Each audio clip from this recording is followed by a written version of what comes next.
I don't know what happened there. I think we are cut off by technology, so but we're back in. Can you hear me now? Yes. Okay. Yeah.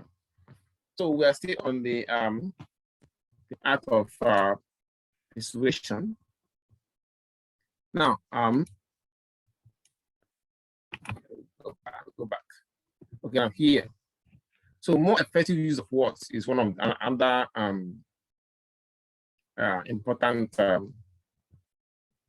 element of persuasion, and it comes under the second element of the art of persuasion. So let's look at it. More effective use of words, more on effective use of words. So things like vocabulary, that the kind of vocabulary that you use when you are giving a speech as a leader. The clarity, how clear what you are saying is, and the eloquence. It can be used to persuade others. I mean, it can be applied for persuading other people to do the right thing, or to even do something that is not good. So, like there are some leaders who mastered it in the past.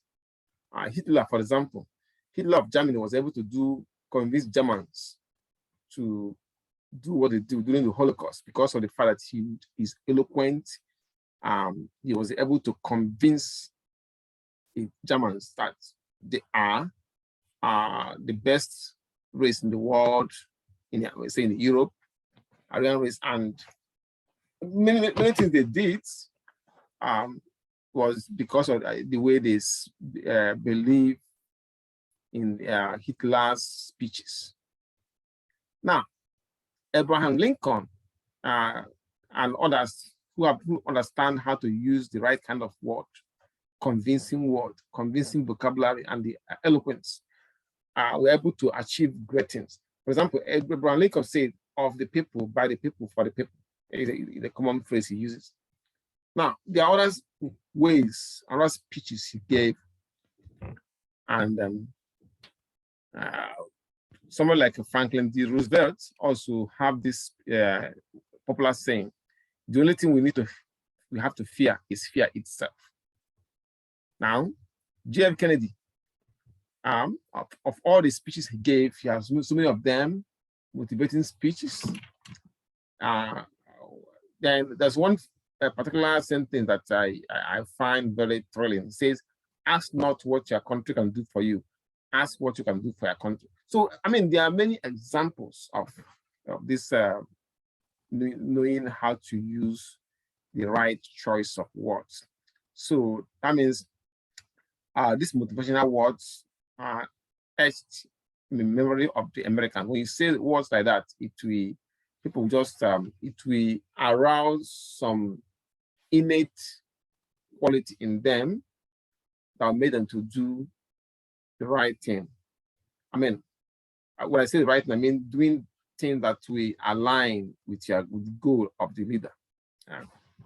So in times of crisis, especially, like I've already shown you with this President Zelensky, the conviction of the leader at that time is conveyed to through their words to their followers, and can be a very important factor, very powerful factor that determine the course of events.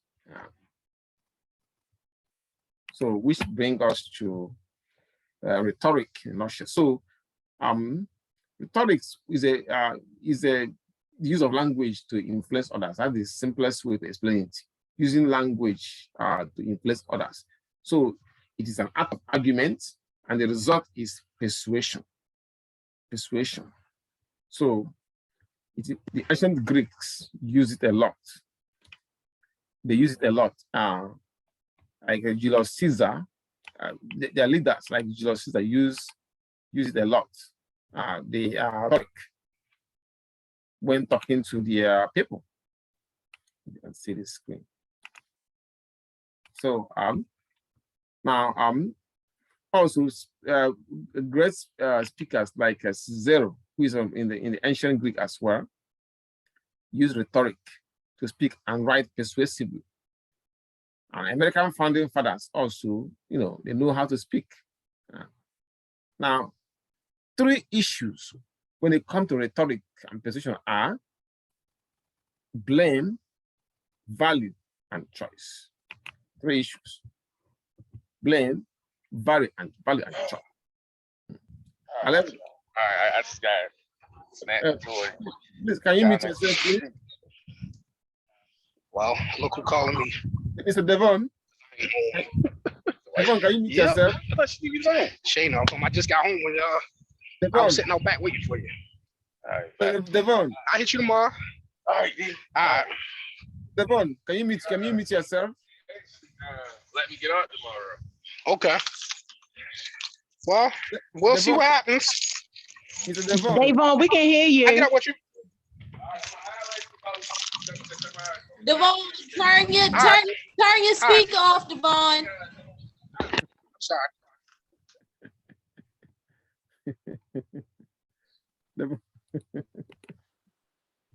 Okay. So now have a blame, value, and choice. Look at blame. So when it comes to blame, it's about responsibility. Right? You are responsible. Somebody is responsible for something that happened. Then values about what is right. The choice is about deciding the future. So Aristotle is a Greek philosopher, a very popular Greek philosopher, and he thought that the speaker's ability to persuade audiences based on how well he appears or he or she appears to that audience using three different areas. He called them logos, eidos, and pathos. All these three are what we call the rhetorical triangle. Let's look at them one by one. Okay. Now, according to Aristotle, it says the methodical core of rhetoric is the theory that there are three technical pistes. Well, pistes means persuaders, thing that persuades or means some persuasion. There are three technical persuaders. That's the one I mentioned, the triangle, eidos, pathos, and logos. So ethos means the character of the speaker. Is he a good person? Or is he genuine? Then the emotional state of the people that are listening to him or her is a pathos. Then the argument itself is the logos. Yeah. So these three things. Now, I want to say that the speakers or the ability to persuade an audience is the ability is how well the speaker appears to the audience in three different areas of character or eidos, emotional state of pathos, and then argument. These are three things. So if the listeners see him or her as genuine, they pay attention. Now, the emotional state of those listeners. For example, Zelensky came during the crisis and motivated his people. The emotional state, they are tired of Russia breathing hot air in their neck. So now this is the state of their mind, their state of mind. And then Zelensky came in with his genuine, and then he has a right argument Let us fight and fight and fight. How about the one example I gave with Martin Luther King? And at that time, the Black people are tired of institutional racism that we had in those days. And then he was able to, they see Martin Luther King as genuine, reliable, he has genuine, and the state of the mind of the Black race people at that time, they want freedom. So then they saw this genuine guy talking to them about something that they want, and he has a good argument to convince them to do some of those things that Black people did in those days, those sit-ins, boss boycotts, and so on and so forth. It be because of the fact that they are convinced that this character, Martin Luther King, and other civil rights, activists, they have genuine character, and their emotional state of mind at that time. This is what they want, and the arguments and logic that those people have to justify what they are, what they are preaching, and it worked. So so now let's look at persuasion through character, because we say let's look at the one that goes through character. Now, persuasion through character of the speaker. With this, in the light of this, persuasion is accomplished whenever the speech is held in such a way as to render the speaker worthy of credence. He's genuine, he has credibility. So according to Aristotle, people follow the trustworthy speaker more easily and more quickly on almost all subjects, and completing in affairs which there are not an exact criteria. So if they see as that you are genuine and you are trustworthy, they listen to you. Now, when we look at persuasion through the emotion of the hearer, well, in this light, persuasion comes about whenever the hearers are led by speech to feel a certain emotion or passion in tone, and has an impact on the judgment they will make. I'll give an example with the juror. When there's a juror in a legal in a case in the court, so the kind of the type of crime that was committed and the argument that the lawyers for the accused and the prosecutor, we can now depend, which other one that are more persuasive that can convince the whole jury to make they come to arrive as a conclusion or a judgment, whatever they call it legally. So the underlying assumption of this persuasive technique is that people's emotional states broadly conceived, that is whether they actually undergo an episode of emotion or not, and what kind of emotion they feel, makes a difference for the formation of judgments they are able to pass. So I have given you an example with the juror situation. Now, the persuasion through argument itself.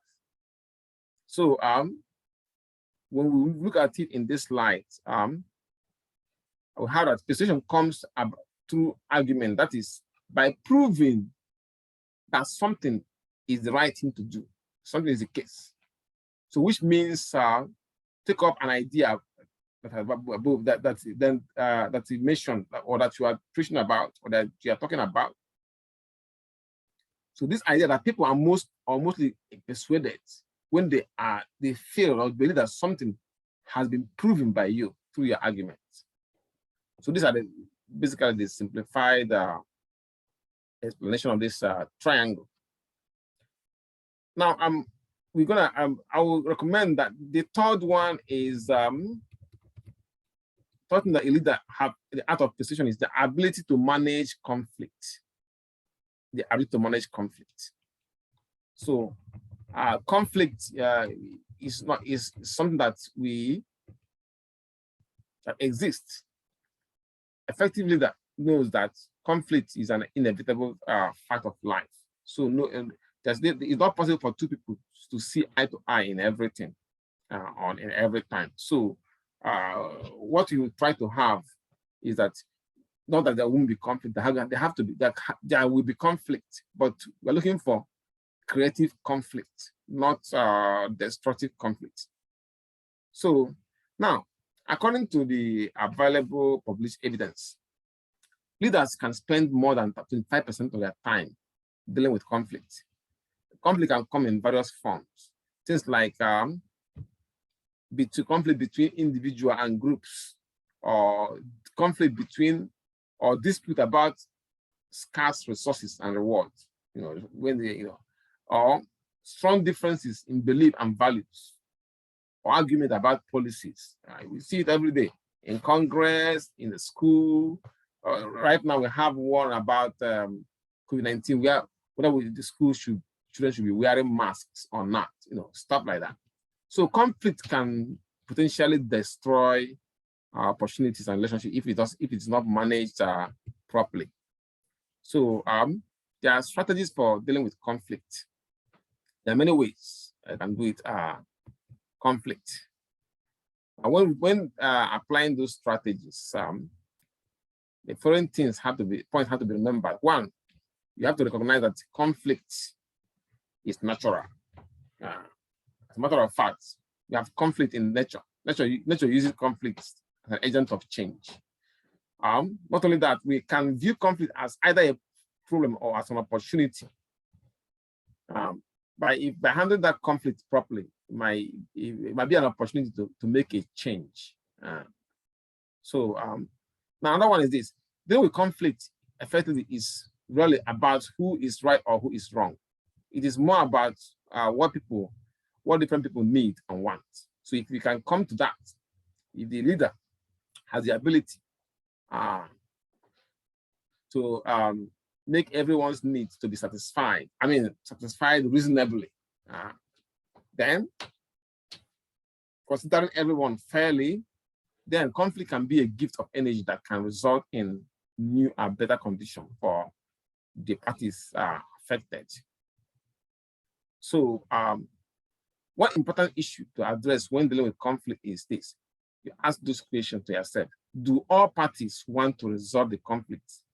And will all sides try with goodwill to settle their differences? Now, if the answer is yes, then you can continue with the conflict resolution. But if it is no, then the best course would be to agree to disagree, which means you might want to make a third party in the resolution, or you can just walk their separate ways. So sometimes it might be that the war is the unacceptable alternative if there's the parties involved are not willing to resolve the conflict amicably. So now, but if people are, another thing we have to know that if people really want to resolve a conflict, if the two parties, they're often willing to have a dialogue, a talk, a sit down, and they may even reframe the issue, reframe it in a different way. They might say, okay, no victor, no vanquished, something like that, if they really want to handle the conflict. I recommend that you read this Thomas Kierman's conflict mode instrument. Very interesting and very self-explanatory. And also, just 3 slides, I think it's 3 slides. We'll study them. They are self-explanatory, and I think we end here. Let me take your attendance so you can leave. Yep. I got Devon. I'm here. If I call you, you can leave after that. Giselle, UMB. Yes, I'm here. Okay, after I call you, you can leave now. Binta German, Binta, you here? How about Leah Pittman here? Okay. Who else? Kenya. Let's see Kenya here. Okay. Yes, I'm still here. Kenya here. Okay. Hello. Then India. All right. I'm here. Professor, did you call me? Binta? Yeah, India. I just called you, but I checked you now. Well, Binta. Yeah, yes, I did. Okay, I'm here. All right. Okay. I see you guys next week. Mr. Ken, Miss Ken, you say you have a question for me? Yes, I'm still here. All right, you guys are feel free to leave. I'll see you guys next week.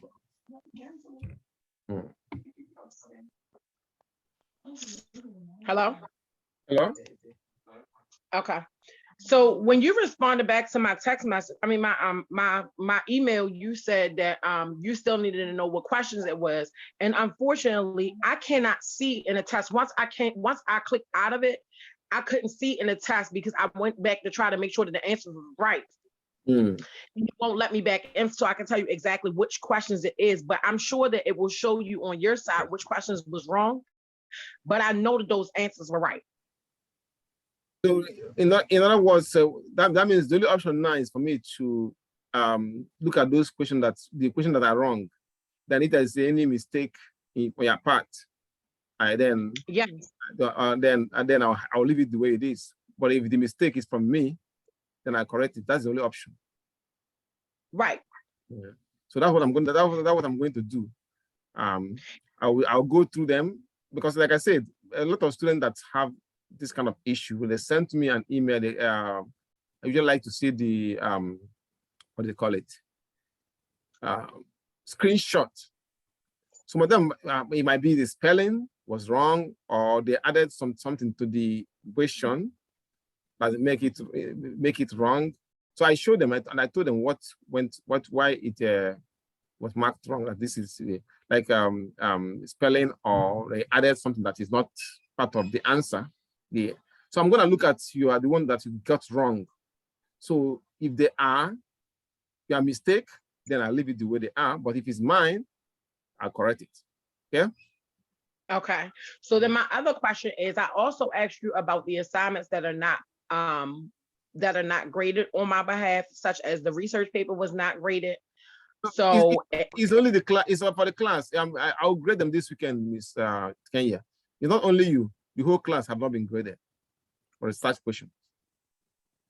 So I'm going to grade them. Don't worry. Okay. So you were saying something about a project. We have another project today. Yeah, that's no, not today. Not today. The last paper you write is a project. So I'm gonna get it around next week so that you can do it before the semester ends, the month ends. So that now after that there won't be any more paper or projects. Just be tests and discussion.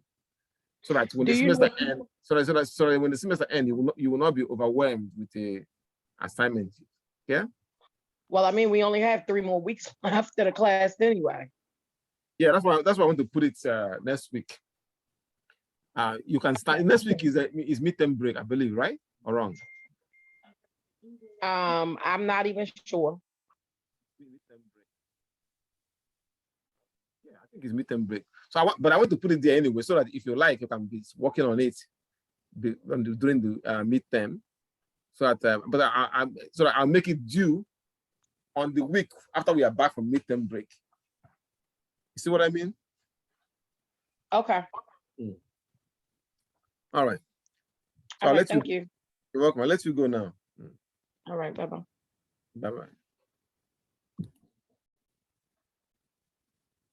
We have